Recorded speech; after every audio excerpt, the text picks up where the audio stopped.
abay posibilidad magka-cancer ang MCL if not treated.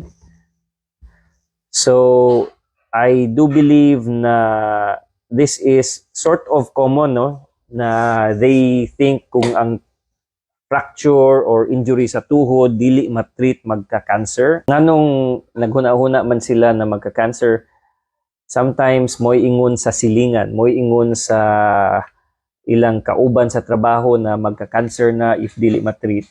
But it is really not common. Maybe it has happened na naay pasyente with an MCL injury who has cancer. It can happen na you've had cancer and because of your cancer, the MCL got injured and got destroyed. But usually, it's not the MCL injury that causes a cancer. Pero dili na usually mahitabo na tungod sa injury sa ligaments magka-cancer.